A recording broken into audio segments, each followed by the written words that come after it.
church. It is Friday, May 22nd. I am Pastor Colleen, TGIF.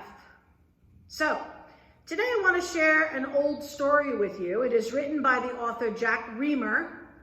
It's another musical story. There seems to be a theme for yesterday and today. The story goes like this. On November 18th, 1995, Itzhak Perlman, the violinist, came on stage to give a concert at Avery Fisher Hall at Lincoln Center in New York City. If you've ever been to a Perlman concert, you know that getting on stage is no small achievement for him. He was stricken with polio as a child, and so he has braces on both legs and walks with the aid of 2 crutches. To see him walk across the stage one step at a time, painfully and slowly, is an awesome sight. He walks painfully yet majestically until he reaches his chair. And then he sits down, slowly puts his crutches on the floor, undoes the clasps on his legs, tucks one foot back and extends the other forward. Then he bends down and picks up the violin, puts it under his chin, nods to the conductor, and proceeds to play. By now, the audience is used to this ritual. They sit quietly while he makes his way across the stage to his chair. They remain reverently silent while he undoes the clasps on his legs. They wait until he is ready to play. This time, something went wrong. Just as he finished the first few bars, one of the strings on his violin broke. You could hear it snap. It went off like gunfire across the room. There was no mistaking what that sound meant. There was no mistaking what he had to do. We figured that he would have to get up, put on the clasps again, pick up the crutches, and limp his way off stage to either find another violin or else find another string for this one. But he didn't. Instead, he waited a moment, closed his eyes, and then signaled the conductor to begin again. The orchestra began, and he played from where he had left off. And he played with such passion and such power and such purity as they had never heard before. Of course, anyone knows that it is impossible to play a symphonic work with just 3 strings.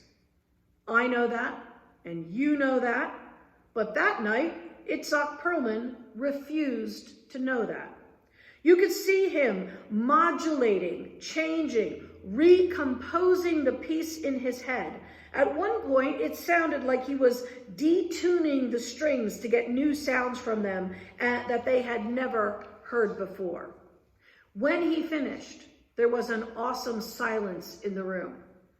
And then people rose and cheered. There was an extraordinary outburst of applause from every corner of the auditorium. We were all on our feet, screaming and cheering, doing everything we could to show him how much we appreciated what he had done. He smiled, wiped the sweat from his brow, raised his bow to quiet us, and then he said, not boastfully, but in a quiet, pensive, reverent tone, "You know, sometimes it is the artist's task to find out how much music you can still make with what you have left." What a powerful line that is. It has stayed in my mind ever since I heard it. And who knows, perhaps that is the definition of life, not just for artists, but for all of us. Here's a man who has prepared all his life to make music on a violin of 4 strings, who all of a sudden, in the middle of a concert, finds himself with only 3 strings. So he makes music with 3 strings, and the music he made that night with just 3 strings was more beautiful, more sacred, more memorable than any that he had ever made before when he had 4 strings.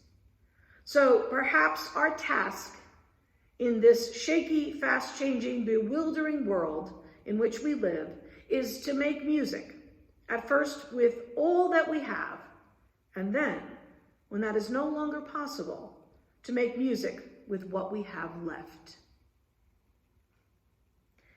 Dear church, I pray that on this day, on something like the 68th day of having to shelter at home, that you hear this story with new ears. I pray that you find ways to make music today with what you have. And it doesn't have to be literal music. I pray that you find ways today to make something out of nothing. I pray that God shows you that you have enough of everything you need and that nothing is impossible. I pray the joy and spirit of this story fills your hearts today, makes you smile, and that the rest of your day is filled with all sorts of possibilities. Thanks for listening. We'll see you again soon. Bye.